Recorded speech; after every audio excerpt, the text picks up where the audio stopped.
Welcome to Bat Therapy, the psychology of Batman, superheroes, and other comic book characters. Be a fly on the wall or a bat in the cave, listening in on a friendship built out of a love for talking Batman, comics, and the everyday struggle to achieve mental health and happiness. We are your hosts, clinical psychologist Dr. Amelia Brown, and comic enthusiast and nerd aficionado Keaton Hopkins. This podcast is about providing education and understanding and is not a replacement for mental health treatment or support. If you're needing help, go to bat-therapy.com for resources. Okay, so Spider-Man. We're doing Spider-Man again, and It's okay. it's my favorite. Spider-Man's So probably good. one of my favorite in Marvel because he's one of the only Marvel characters, in my opinion, that's anywhere as interesting as Batman. As far as his villains go, He does yeah, have good villains. yeah, he has good villains, and because there's especially in this movie, so many different Spider-Man, it Mm, also makes it that much more interesting. So we're doing Into the Spider-Verse. yes. I keep, Which yeah, I know it's so hard to keep them all straight. I get them all of them confused now. There's so many Spider-Man movies. yeah. Um, but man, like I was So what, 4 minutes in no, I think I was 2 minutes into the movie and I'm texting Keaton and Bill furiously in our Bat Therapy podcast text group. And I'm like, I forgot how great this movie is. It's just yeah, so good. the Bat Therapy group chat is a wonderful place, Yep, wonderful place. it is. I it, all right, so the way I keep them separated, all of the Tom Holland Spider-Man movies have the word home in them. It's like, Ah, yes. yeah, because it's Homecoming, Far From Home, No Way Home, and then all the Andrew Garfields have Amazing in them, Oh, yeah. Oh, and okay, yeah. then standard Spidey is Tobey Maguire, just standard, absolutely.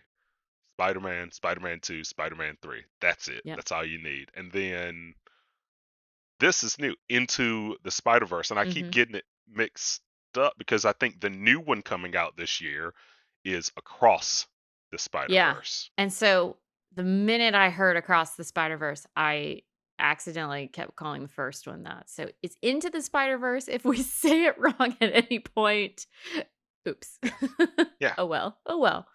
But yeah, Whatever. this movie is absolutely amazing. It Oh, it's brings so good. in Miles Morales, who's a very interesting character of his own, and it's fun because it is a multiverse movie that Mhm. does, I'm gonna just say it, it does the multiverse so much better than Doctor Strange did.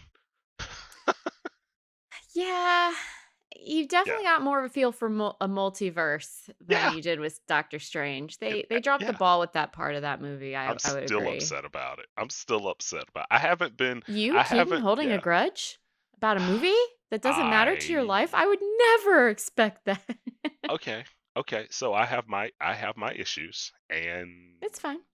that's why I I'm accept on you. this It's why I love podcast. you. I was about to say that. It's why Yeah. you're here.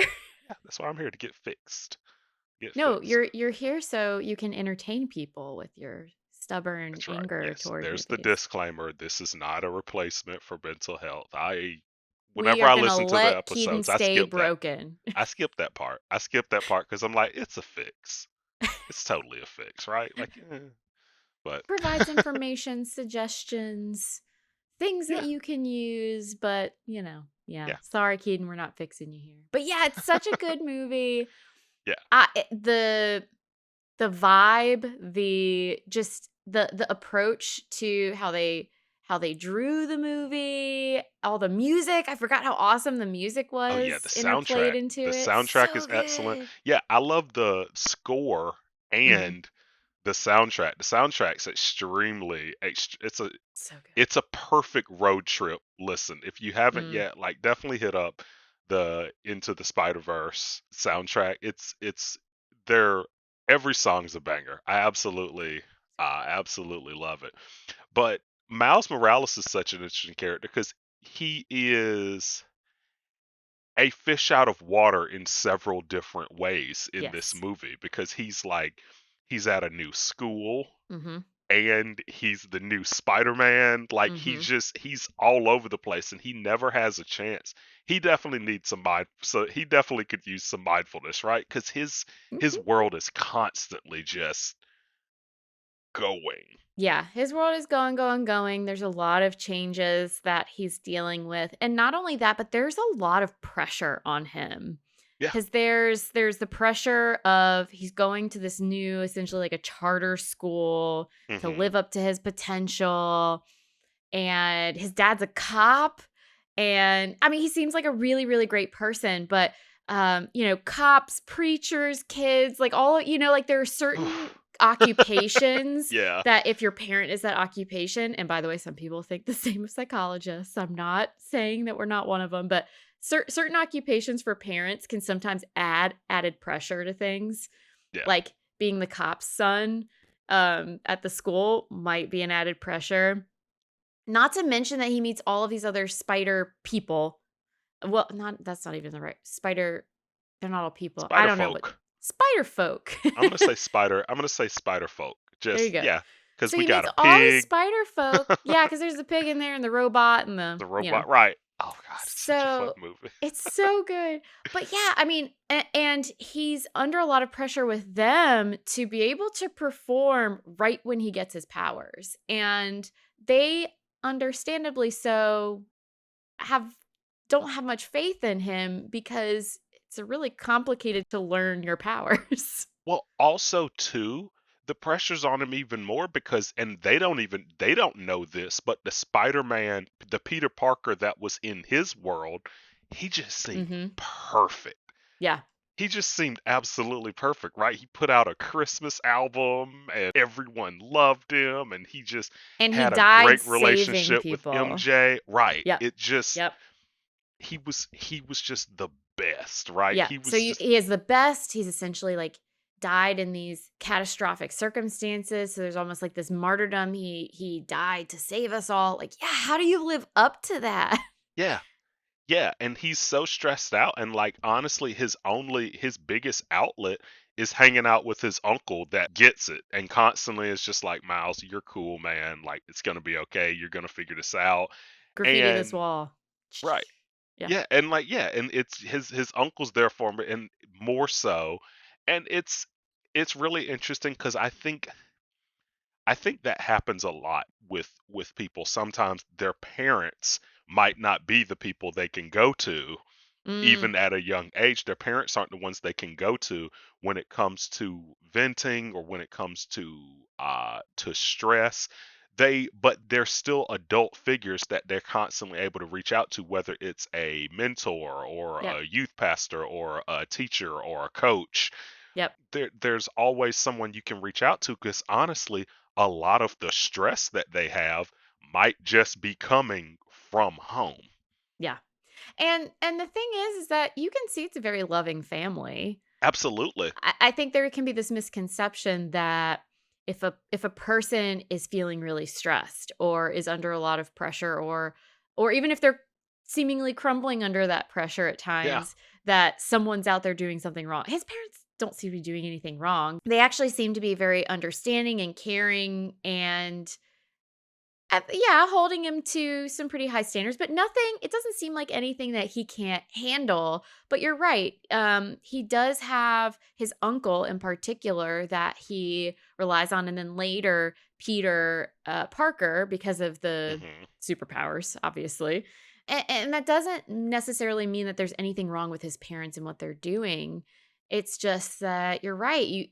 Sometimes you need to step away from a certain place or situation and have kind of the outside safe space And escape. it's so funny because I feel it. I think one of the things that makes this movie so good is no matter what age you're at, there's at least one part of this movie. There's several parts I feel like I can personally relate to, but there's just so many different moments. Like when he's, I I still remember just being in middle school or high school and like liking a girl and Oh trying to yeah. talk to her and just completely fumbling over my words and being like, "Hey, I was just gonna be over in that corner dying. I just see you." I And I'm like, I "Did I I say my l- name? Did I even introduce myself? No.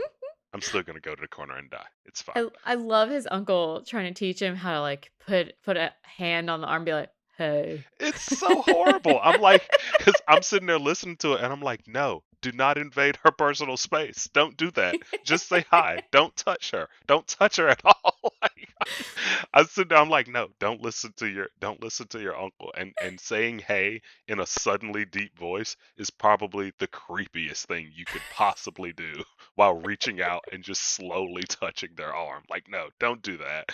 Uh, and Oh my gosh, it was so funny because I feel like everybody has a moment like that where they have like a crush and Mm. they're like, I'm gonna talk to him. I'm gonna get up the nerve and talk to him. Or they're suddenly just right next to you and you're like, oh God, hello. Yep. You don't know, Mhm. and you don't know what to say. But that ended up being like Gwen Stacy, and she was a great character Yeah. as well. And so, but yeah, Miles is just dealing with it because and one of the things that I thought was really interesting too was how at the beginning of the movie when we see him, he's actually walking past all of his old friends Mm. to go to his new school, and I'm like, "Oh my god, that has to be such a rough Yeah. feeling, like being yanked from the place that you're comfortable with. Your Mhm. comfort he got his comfort zone got completely taken away. Uh and when he was just thrown into this new prep school where he doesn't fit in and he kind of gets picked on from time to time and Yep. he's doing everything he can to get sent back and get kicked out cuz it's like this sucks. Dude, and let's talk about amazing teacher because he gets a 0. I love when he gets a 0 on a quiz or test or whatever. And he's like, "Oh, I guess you should send me back to my old school." And she goes, "So, if you had no idea you were completely guessing on this, what you'd make 50, you'd probably get around a 50 out of 50." She was like, "In order to get a 0, you'd have to know all of the answers." And then she gives him 100, and I was like, "That is a great teacher." Absolutely. And another thing that I liked about that teacher was she then gave him a non-subject related Oh yeah, yeah. school. Assignment. I'm a teacher. Why can't I think of the word assignment? This is horrible. You're I'm on not on the spring clock break right right now. now. I'm on spring break. I'm on spring break this week. There's no school, nothing, I think nothing. we can all understand completely shutting off that side of your brain during spring break. Right, I right. got you. I got you. You know, Um, I forget words all the time. So yeah. Spring break in your 30s is different from spring break in college. It's you're just sitting in a corner drooling. yeah, you just kind of you might cry once or twice. It's different. It's a little bit different. You're just like, "Hey, coffee. This is fun." And yeah. But yeah, It she gives him a different assignment, and it's it isn't it about like what he wants for himself, yeah, what he's hoping for. yeah. And it's I really liked it because sometimes in order to move forward, it because you get so stagnant, especially when you're unhappy and it's like, "Okay, do something Mm, to change it up." I've even done that as a teacher before. I've seen when students are frustrated or upset or just the information is difficult and they've just been working really hard and it's just they're just not enjoying it and I caught I've done it before where I've called an audible and I'm like, wait, time out. Let's do something different. Put the books up. Let's play some games. yeah. Pull the switch out, play some Smash Brothers in the Mhm. middle of class. Like, let's do something different. Let's take a Yep. walk. Let's go across campus to the Chick-fil-A and do just something to change up to change up this position where a lot of the times kids that age just feel like they're trapped in and just Mm, stuck in this everyday cycle, and they're just like, will this ever end? And so I really like that that teacher It did does. that. Then you have to get a real job. Yeah, Stay in it. yeah. No, don't stay in it. I would not Well, wish yeah. high school on anyone. Yeah. Anyone. Definitely not middle school, but not high school. You know, what you're talking about is actually something that I think is really important in therapy as well. And there's kind of these factions in therapy and treatment where you just with everything else, you have different generations. I know with teaching there's also like different generations of what kinds of teaching you might be trained in and what the approaches might be, and there's the same kind of thing with therapy. And more recently there's been more structured treatments where you have a manual or a process that you kind of go session by session, Mhm. which is really helpful because you make sure that you're hitting on it's essentially a map to make sure that you're taking the right directions to get to where you want to go. Right. But if you stick too closely to a map, let's say something's changed, there's a detour, there's a roadblock, there's construction. If you stay too rigid, then you get completely thrown off if things don't go exactly as planned. And they never go exactly as planned. I'm assuming in the classroom, they never go exactly as planned in therapy because it's life. It's human nature. It's, living from day to day, things get thrown at you. And so I totally do the same kind of thing where I'm looking for when are things hitting home, and then how do we pause? How do we shift? And also another thing I feel like you're kind of getting into, and this teacher for Miles left it really open to him, so he actually integrated some of his graffiti art into it. Mhm. Um, is making sure that things are fun and integrate more than just one thing. You don't want to just get stuck. Like, for example, you don't want to get stuck just writing a paper or Right. sitting and doing a problem or just talking about an emotion that you have. You want to make it real. You want to use your whole mind, even your whole body to participate in whatever you're doing so that it can be more successful, and it's more than just the mundane where, like you were saying, like students getting stuck or him just trying to leave. Okay, there's something wrong, so she shifted. And that's so important to be able to do. Yeah. And you know what, and what's funny is we see another character in here that is stuck as well. The Spider-Man that trains him. Um Yes. he's stuck. He's in a rough place in life. And what's so interesting about it is his stuck is s- being Spider-Man. Like he's like, Mhm. I'm Spider-Man and I don't do anything else because I'm a hero and that's all I need to do, right? And it's like, no, you need to get your Yeah. relationship with Mary Jane in check. You need to try and lose weight. Like there's so much stuff that you need to do. And his valid excuse for it is sorry, saving lives. And it's it's such it's a great excuse. It's a great Yeah. excuse, and and honestly, that's something that's so real because the Yeah. thing is, the word excuse has a negative connotation to it, Mm. but sometimes you have valid excuses, but they're still excuses, right? It's Yeah. like it's one of those things where, like, say for instance, like if I am trying to make sure I exercise, but I come home after work every day. I'm super exhausted. I don't get enough sleep at night. I'm way too busy. It's like these are valid reasons Yes. that I can't exercise, right? These are valid reasons, but they are excuses, right? Like it's still one Yeah. of those things where it's like, okay, yeah, that's a valid reason, but you do still have to figure something out. Yes. And that, once again, is a huge crux of therapy because people usually come to you because life isn't what they want it to be. So, inevitably, there like you said, there are always going to be valid reasons to do something. There are always going to be valid reasons not to do something. There are valid reasons for how we act and react to things. And the the piece of it a lot of times is very much that. where it's okay, yeah, these are great reasons, but you're still here. Yeah. So if you're here, what are we going to do about it? And so this Spider-Man, this Peter Parker, he actually didn't want to do anything about it. Yeah.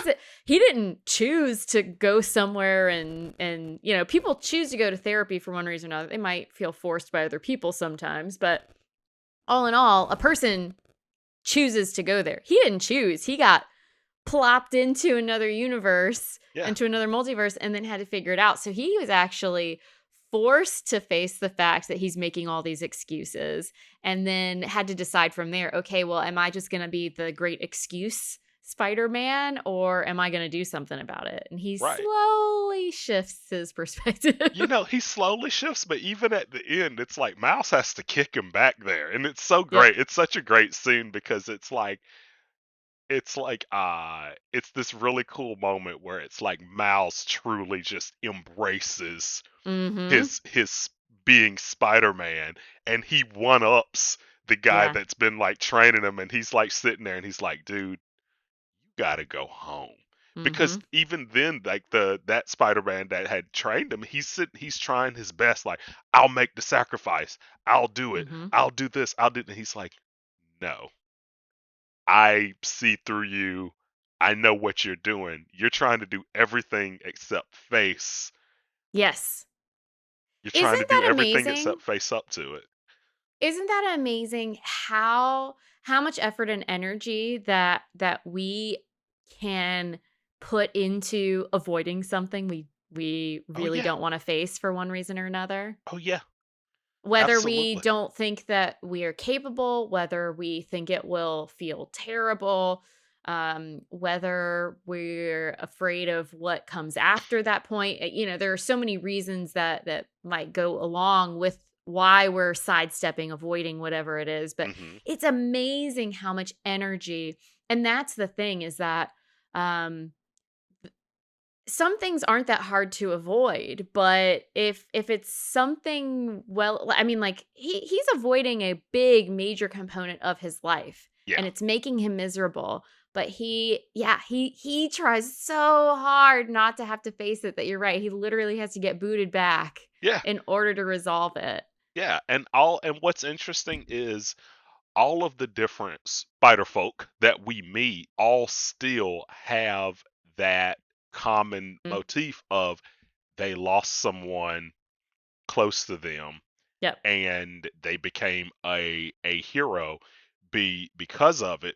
And what's interesting about this one is in this one it's not Uncle Ben, and it's Miles' uncle, who Mm, also happens to be the Prowler, a supervillain that works yeah. for Kingpin. And he is such a cool character. He's such an interesting character to me because a lot of the times, especially in like the antagonist is just an antagonist. Mm, And what makes this so interesting is that you actually love this uncle. Like he's such a yeah. good uncle to I Miles. know. He It's is. so sad. He's such a good uncle to Miles, but he has this other side Mm-hmm. of his life that he does keep completely hidden from him, which is Yeah. good. It's like I'm not going to expose him to Mm-hmm. that,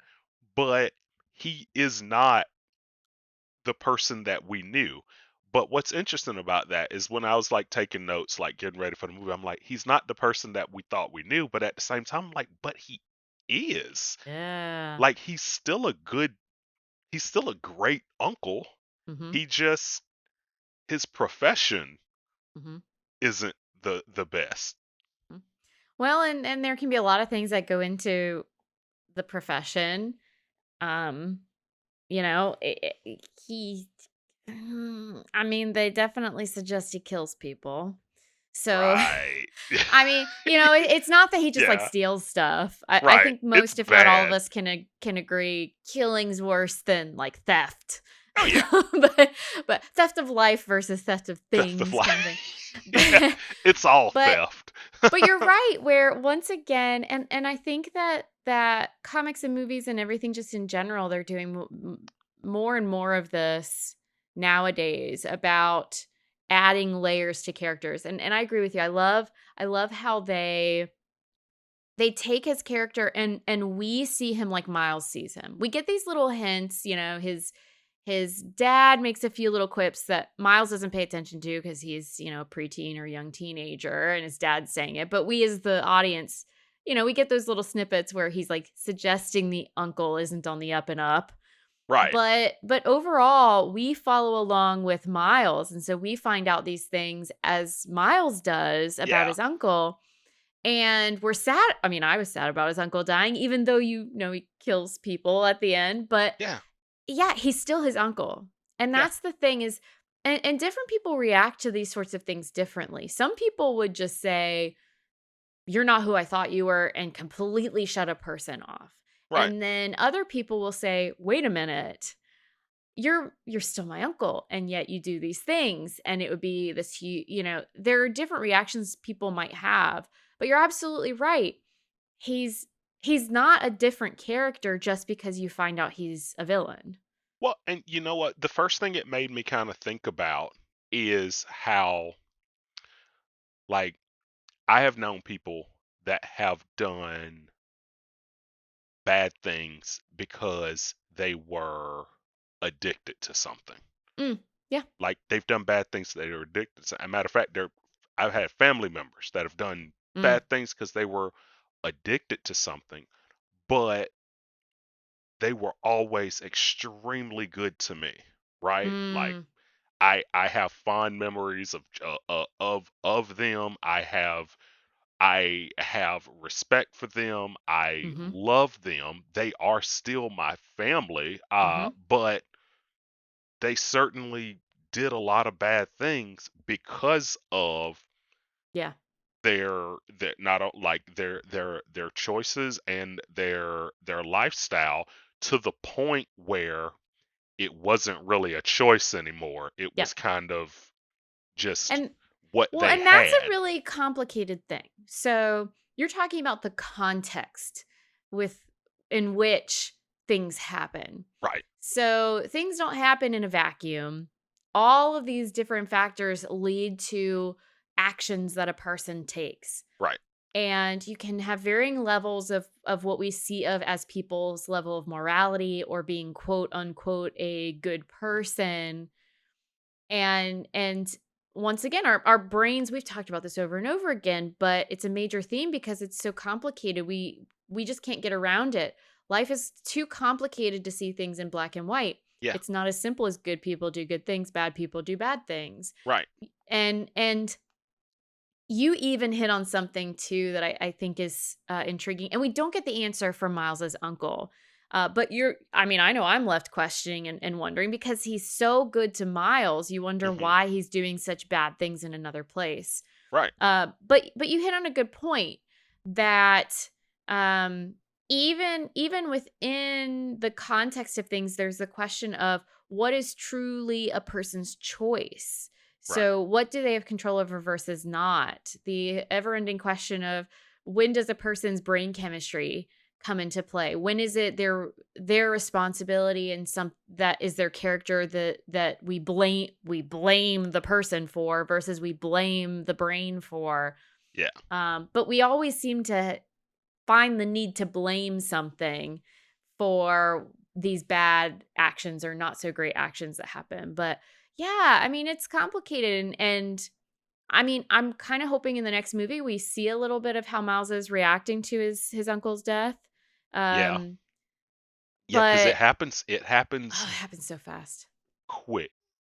It happens quick, and it's definitely like a low point, because it's also, I mean, his dad also takes it Mm-hmm. hard as Yep. well, because he wasn't close with his brother, and so he's also in this thing like, wow, I never got things right with him. Mm-hmm. And then the thing that did make me happy was that, like, his his uncle his uncle didn't, like, once he found out that it was Mouse, Yeah. it wasn't one of those things like, let me think about what to do. Like, he Mm-hmm. was he was just like extremely apologetic and honestly very upset with himself Yeah. He was a at hard the end stop. there. Yeah, because in some storylines, you get more of a question mark about the person. They'll all of a sudden you'll start seeing the veil come off essentially, and you Hmm. see that there was maybe some not so great stuff underneath the surface, Right. and you know the shock and awe kind of stuff they add. But you're right. With this, they they seem to maintain the same person that we were seeing in the uncle Yeah. when once again, he's still a villain and he's supposed to kill Spider-Man, Yeah. but then he sees it's Miles and he stays the uncle. And one of the things that was interesting was when it happened, it made me kind of think, okay, sometimes things like that have to happen in order to snap you out of your system. Like, and I think he Mm, had gotten so used to just like killing people for money, right? yeah, Or could be. he had just gotten so used to it that it was like, oh, these are real people. This is Yeah. my nephew. You know, it really could be, and so he mentions the uncle mentions it at one point to Miles how when he would go around tagging things as a kid, Miles's dad was there too. Yeah. And so potentially, I'm making a lot of leaps here, Yeah. but potentially they might have been running with maybe the same not so great crew, and they split at a certain point where Miles's dad was like, "No, I'm not doing this anymore." And the uncle continues with going down this path. Yeah. And so one of the things that can be really interesting is, you know, you were talking about being snapped out of it and being like, "Wait a minute, should I be doing this?" And that might seem kind of, for some people, that might seem ridiculous to them. How can you not see that this is so bad? Why would it take such a thing to snap you out of it? But you have to think of it in terms of what kinds of environments people have been in, which is not, we were talking about excuses and reasons earlier. It's not an excuse, it's just explaining things Yeah. where if you, there's actually kind of this understanding psychologically where, let's say a person grows up and they're in a gang Hmm. and they're in a gang their whole life. Well, to them, certain things are going to be normal Right. that for someone who was not in a gang, but was, say, in surrounding neighborhoods and whatnot, would be very much out of their norm. And Yeah. so, you know, that's one of those things you could absolutely be right that the uncle was in a certain set of circumstances surrounded by certain people. He made certain choices that kept him in that world. And then all of a sudden, Miles is plopped suddenly, jarringly in the middle of that world. And Yeah. he goes, whoa. Yeah. It's like his world's mixed. But it's interesting the way you bring up that like how different groups of people have almost like different customs and Yeah. different like I did it honestly is it's kind of like what's the phrase, like the anthropology phrase, cultural relativism. Mm. And it but it's like there's always a hard line at like what is a crime and what isn't, and that's when it like becomes very Yeah. ethical. But you do wonder like, okay, at what point did his uncle Aaron become a product of his environment? Mm. And another And fun, why didn't Miles's yeah, dad become the same product of his yeah. environment? And so, and one like little fun side note, that character, his uncle Aaron, actually appears in Spider-Man Homecoming, played by Donald Glover. Do you remember I when don't remember that. Spider-Man finds the guy to interrogate and he webs his hands to the car? Mm. It was played by Donald Glover. Okay. And he's the one that's like selling the illegal weapons, and he even drops the Uh, line. He's like, I got a nephew that lives over there. And it was one of those things. It was like a little Easter egg, like, oh snap, I know who he's talking about. Like it's I need to rewatch that movie now. yeah, I'm it's sure I noticed it at the time, but it's been a little while. I need to yeah. But I rewatch. mean, even in that movie though, they throw you the long bomb. It's like the Spider-Man's girlfriend, her dad's a supervillain. It's like no, like it's these worlds shouldn't be mixed. But Spider-Man should he should know better now. Like everybody he knows is in on it in some way. Like Mm-hmm. either his dad, like all of his friends' dads are supervillains, or his friends end up becoming supervillains, right?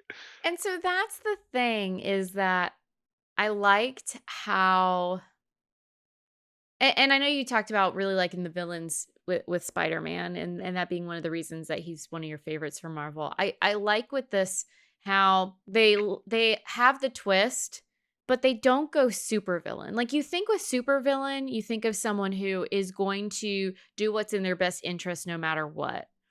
Right. And when it comes to his uncle, like you were saying, it rips him completely out of what he's doing, and he stops. He doesn't shift and go and go after his nephew. Hmm. He halts, he stops, and he completely shifts. Probably, I mean, he probably knew he was probably only going to live very long. I mean, a lot happened in like Yeah, 20 it was quick. seconds. Yeah, it was a It lot was going quick. on. It was quick. Very quick. Yeah. But that kind of guy probably knows in the moment that any sort of hesitation can be Hmm. very deadly. Right. So I liked that they kept him the uncle. They kept him consistent. They didn't turn him into an, oh, surprise, he's actually this very evil guy underneath and you just didn't know. No, he's still his uncle. Yeah, he's And so still we're his all uncle. still sad when he dies. Yeah, and even Fisk, even Kingpin in Mm, this movie, his motive yep. is he wants to get his family back that he lost. It's like no one is. Very Wanda. Yeah, yeah. No one's 100%. No, no. Everyone still loves someone, even the villains, and that's something that I feel like reigns true throughout all all of Spidey's villains that we've Mm, seen in the movies. I mean, Norman Osborn, he loves hmm. Harry. He Yep. loves Harry. Doc Ock, he lost his wife. Hmm. He was in love with her. Sandman was just trying to help his sick daughter. Like all of these villains have Yeah. they have reasons that's just like I get it. They're Like human. I get it. Right. They're Yeah. they're human, and that's what makes it interesting. It's like they are characters where it's like their backstory is very tragic, but I would love to know way more about his uncle, because in the comics, the Prowler, his uncle is still alive. Mm. Yeah, in the comics he didn't die, and so I'm wondering if maybe we'll see some of that in the next movie. Since we're Oh. touching on the multiverse again, I'm like, hey, there's Be lots of Uncle Aarons out there, right? Like, Oh, yeah. That's a good but point. but Yeah. and it was really good, especially when this young Peter is suddenly around all of these you could almost say seasoned veterans, and he's still trying to do the best he can, but he's still in a circle where he doesn't feel good enough. And Mm. that's such an awkward place to be in. It's kind of like when you start a new job and you have the brain for it. You know eventually I can do it, but everyone around me is just so good at it that it's kind of making Mhm. me look bad. Like it makes me feel inferior Yeah. even though like I have powers. Yeah, it was such a hard place for Miles Morales to be in terms of being a new Spider Folk. Spider folk. Where the superpowers often, if not always, are talked about in a way where you really have to become more psychologically and physically attuned to yourself Hmm. in order to effectively use your powers. And so they're often, in these storylines, it's not that you get the powers and bam, you can just use them and exactly how you want to use them. Yeah. There's usually some sort of learning curves that happen. And he's having to learn this during a lot of shit going down. Yeah. I mean, It's the he worst literally time. it's the worst time. He gets his powers and then the multiverse is like splitting apart and the Yeah. Spider-Man who's already around dies and then In they're front going to of him. split Yeah. in front of him and then they're going to split the multiverse again and it's all going to tear apart. Yeah. And so it's terrible timing.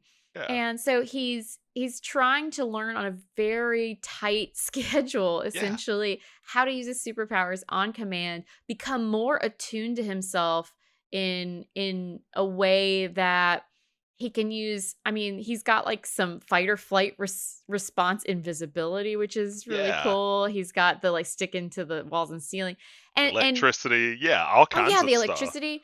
And just like in most if not all other tropes, not only are the powers different across the different spider folks, so someone can't just kind of teach him specifically about his powers, but how you connect with them and use them effectively is very nuanced. And so they can't even hand him a cheat sheet. And so unfortunately it lends to him feeling even more inferior with everything going on. Especially because honestly, there are quite a few times in a movie where they just expect them to do it. They're like, "Hey, They turn will. invisible," or "Hey, do this," and it's like, dude, he can't. He's Yeah. new at it, and then Yep. they're just like, "Well," it almost gets them. They're like, "Okay, well, we're gonna put him on the bench," and it's like, no, that's not how you handle that. You need to keep him in the game. Like, I know you want what's best for him, but what's best for him is actually to like help him figure out how to use his powers. And yes, some of it might be a trial by fire, but you can't just like take the easy route. Let's just Mm, leave him home. Let's just leave yeah. him home. Like, no.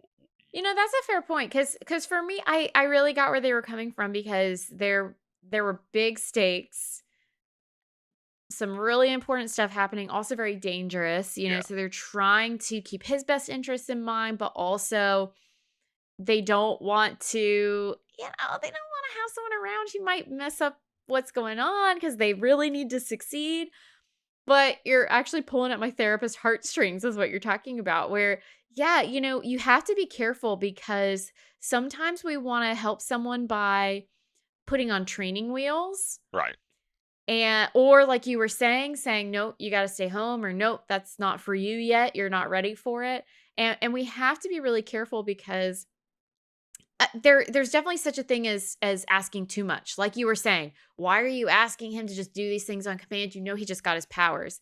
But there's a middle ground between asking too much and keeping someone home. Right. And like you said, how do you make sure that, okay, maybe there are training wheels, but it leads to him getting where he needs to go rather than holding him back Yeah. and actually keeping everyone from succeeding altogether. Yeah. Because it's very interesting, and it makes the movie really good because honestly, even though all of these people are, well, spider folk, 'cause I can't say people because there is a pig. There's a pig.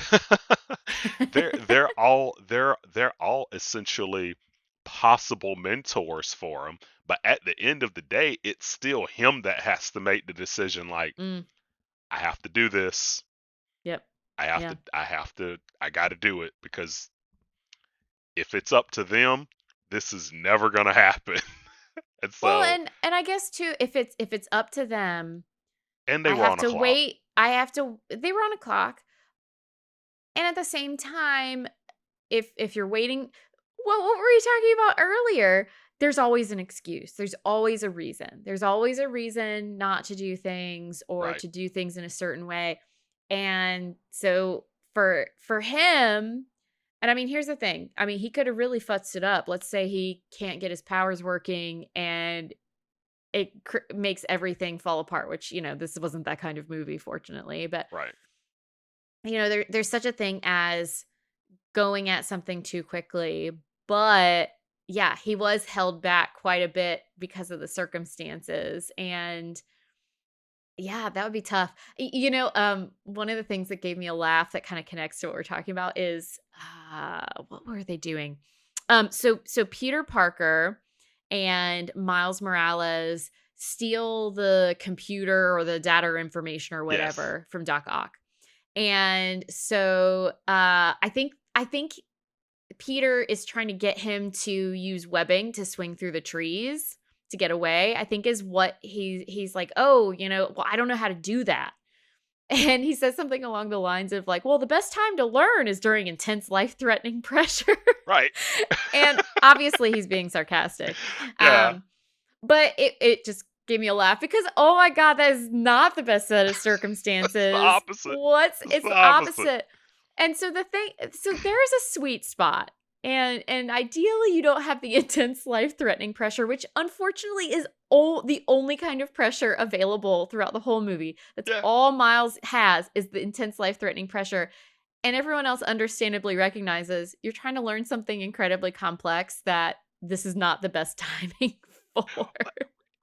Every time I think about Spider-Man and how this all happens to him in high school, I Ugh. always wonder, I'm like, man, New York, you go northern New York, Professor X's school for Oh, gifted yeah. children, it's right there. Like, Well, he's not maybe, a mutant, though. well, I mean, I think te- Professor X would still let him in, probably. absolutely. Don't I you think think? technically, I mean, it definitely mutated him. Mm. Mutant. Wasn't born with it, but definitely got it. He Yeah, gets to I, be in I the don't. club, right? I don't know what the Uh limitation is for the gifted children up there. oh, he's one of the most gifted. They take him just because they're like, he has to be a part of the team. He good. He good. Yeah. As a Yeah. matter of fact, wasn't he in? I think he was in the Fantastic Four for a little while. Like one of the Fantastic Four was sidelined, and it was just like, it All was right. just like, and Spider-Man. Like he was just, he does whatever he wants. Like, yeah, he was, yeah. I can't remember when it was at, but yeah, I think he spent a little while as part of the Fantastic Four, because why not? And so yeah, Spider-Man can fit in anywhere, and Miles also just ends up doing it. He fits in, and he Mm. really, but what it took was, and I this is something that's really important to me. What it took was him doing his own thing. Yes. I That's what I really liked. It wasn't like, hey, follow this textbook to be the best Hmm. Spider-Man. Like, no, you have to do your own thing. And that happens so many times. We won't do things to the best of our ability because we're stuck on doing it a way that we saw, or a system Yes. that we saw, and we trying our best to figure it out, and it's like, no, you have to do it Hmm. differently. You have to figure out your own way. It's almost like Yep. being left-handed in a right-handed world. It's like, look, you're going to have to figure out a different way of doing this, because clearly the way this doesn't naturally work for you. You have to figure out what naturally Hmm. works well for Yeah. you. And so I Yeah. really loved how they showed that, and it's such an epic moment when he's like swinging through the city and he jumps from the building. It was, I love it. So good. So good. You bring up a really good point, and I love the example you gave. I actually, if I remember correctly, there was a time where they tried to force children who were left-handed to be right-handed. Uh, Yes, it honestly, my mom, she tells me she was supposed to be left-handed, and oh. they kind of forced right on her, and So yeah. so isn't that interesting? Because what I initially liked about your example is that it's not one of those things that we see as a a right or a wrong, or a right Right. or a left, if you will. But even that, actually, at a certain point in time, people saw as, well, left-handed is wrong. Oh yeah, At least in our country. I don't know about they used others, to but call us sinister.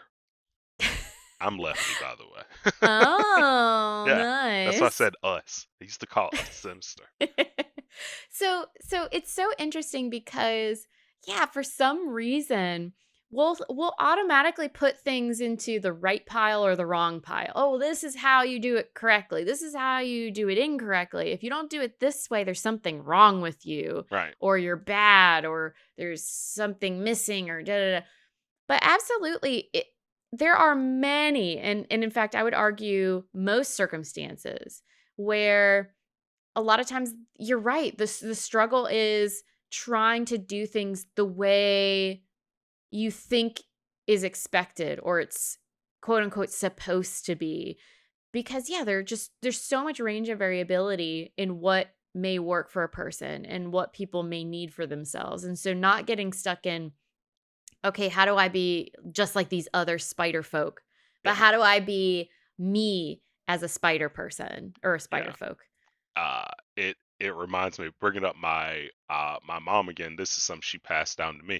My mom taught herself how to tie her own shoes, and then she taught me the way that she taught herself, and it is different from anyone else. I might have to make an like Instagram video I was about to say, for I am and so and intrigued. and show it, but yeah, I tie my shoes differently than anyone I've ever seen, and every time I've seen someone's watch me do it, they're like, "What the hell was that?" I am Like it, so interested yeah, right because I now. do, yeah, it's this whole different thing, but it's like it's what she had to figure out, and it's what worked for her because she had to tie her shoes, and obviously the way that they were trying to show her wasn't really working, and so she figured out her own thing, and of course she passed it down to me, and That's I amazing. but yeah, like Yeah. but What are you gonna pass it down to your children, your own mini rebellion? I will attempt to. I'm gonna attempt to. I'm gonna try. I'm gonna try. We'll I know see. you're not the only parent, so you might get vetoed, The but best one though. Make sure she doesn't listen to this episode. We gotta just shh. Shh. We'll put this one put this one in the vault for a while. But that's such a great point, and I mean, even with children even, I've been reading some stuff and was even talking to my own mom where she was so mystified once that, I don't remember the circumstance, but someone's kid was like, I think playing with a toy, and they were playing with it differently than you're quote unquote supposed to, and they actually stopped them and were like, "You're doing it wrong." Versus just, who says there's a right or wrong way of playing with the toy per se? And so like a lot of times as adults we start thinking less creatively and less Hmm. flexibly, and we get stuck in the here's how it's supposed to be done. And then we create these walls and barriers, and like you said, if Miles Morales had stuck to that, he wouldn't have been able to use his own powers, and especially not that quickly. Well, it's our brains get kind of locked into it. It's kind of like even in at work, it's like there's a certain system to doing all things, and it's like if you don't follow that system, you lose your job, right? And Mhm. and so it's you kind of get locked in like, hey, that wasn't in the instruction manual, that wasn't in the recipe. Mhm. What are you doing right now? And it's like, but it could be better, it could be worse, but you never know until you try. And at a certain point, yeah, you got to figure out a system that works well for you. And Yep. I really love that how just Miles just really came into his own, but at the same time Mhm. he was still like the funny, awkward teenager Oh, so that good. you love, but it was like he figured that out and locked that down. And so I'm super excited about the next movie because Oh, me too. it looks fun and all the different characters. Like I loved all of them. Mhm. I loved Spider-Man Noir. I loved his I darkness. He was was about to fun. say Nicolas he Cage. was Nicolas Cage was just at the peak of Nicolas Cage-ness in that role. He I was. loved it so I loved him being so infatuated with the Rubik's Cube. Yeah. It's so colorful. How could he not? And How he could he kept trying to not? guess colors and was guessing them wrong. Oh, Yeah. poor guy. Oh, it was great. I So loved it. good. What's our mindful nerd moment Yeah. for today? So I know that you mentioned last time that you, or maybe not last time. I don't know what order we're putting the podcast episodes in, but in one of our most recent Yeah. episodes, you mentioned trying to guess what they would be, and this is actually one where when it came up, I was like, I wonder if Keaton would guess this one. Um, so I really liked this scene in the movie. It was actually right before the swinging from the trees part, where they're trying to steal the stuff from Doc Ock. Hmm. And once again, Miles Morales, he's figuring out his superpowers essentially as they go, and he ends up getting stuck to the ceiling, Yes. and he can't get down. And then so Peter essentially is like, "Well, what do you do to relax?" And so then he starts singing to himself, and Peter's like, "Are you kidding me right now?" But it works, Yeah, and he ends up being able to unstick from the ceiling. like And that. so yeah, so I thought this would be a really great, mindful nerd moment because there's a lot going on, a lot of pressure, and he's able to focus in on his song Yeah, and trying to love it. kinda relax, help his body kinda do what he's needing it to do and release himself from the ceiling. So, I figure we do Miles Morales getting unstuck from the ceiling. Here for it. Alright. So, as we always do, sit straight but comfortably. Close your eyes if you're okay with that. If not, you can also just don't focus on anything in particular in the room and focus on your breath. Using that as just a way for us to hone in on this mindful nerd moment. No matter what else has been going on for you this day, just as best you can, focusing in on your breath and on my voice. And we're going to focus in on exactly what I was talking about, being Miles Morales in this movie. Specifically, we are Miles Morales. We are in our, you know, cheap but effective when you need it Spider-Man costume that we got from the store. And unfortunately, we are stuck to the ceiling. So I want you to just feel what it's like to be stuck to the ceiling. I want you to feel what it's like under your feet and your hands and your fingertips. Notice the feel of your costume and also the what you can feel of the ceiling through the costume material. I want you to feel the weight of gravity that's pulling your body down. Want you to feel your heart racing because, it's stressful. You guys are trying to steal information from Doc Ock. This is not the best time to be stuck, but your hands aren't and feet aren't moving from the ceiling. So notice that heart racing. Notice the tension you might feel in your body. Notice if there are any feelings or thoughts that are running through you. And it might be things like, I'm having the thought of, this isn't good. I'm having a feeling of panic. I am thinking to myself, I'm letting Peter down. So just noticing those things and at the same time creating that separation. I'm having a thought of, I'm having a feeling of, I'm having a feeling of fear. I don't know what's going to happen next. And next you hear Peter, and he suggests that you find something to help you relax. And you love music, but you're stuck to the ceiling. You're feeling the gravity. You're feeling your heart racing. You're feeling all these things, but you take a deep breath and you focus in almost like you have your headphones on. It's almost as if those headphones are on. And you start humming to yourself. Da da da da da. And you're focusing in on your song. And before you know it, your fingertips and your feet slowly release from the ceiling and you drop down to the floor. All right, now you can skedaddle. So you run out of that room, you escape, good job. And now I want you to take a few deep breaths of relief. Whew, we did it. Pat yourself on the back. Good job, Miles. I did it. And when you're ready, shift that breathing from being Miles to being yourself, listening to the podcast, and we'll touch base with you, Keaton, on how that went. I enjoyed it. I mean, I already talked about how great the soundtrack was. And I think that song that he always hums is Post Malone Sunflower. And Yes. it's a very catchy song. I remember when it came out, the radio just like It was everywhere. it was everywhere. And it was one of those that I never got tired of though, because it's such a happy go lucky, like perky song. It's Like, and so I just, upbeat. yeah, Yeah. it's very upbeat, but the whole soundtrack is that way. I love, Mm. love the soundtrack for Into the Spider-Verse. So yeah, I really liked that. Mindful singing.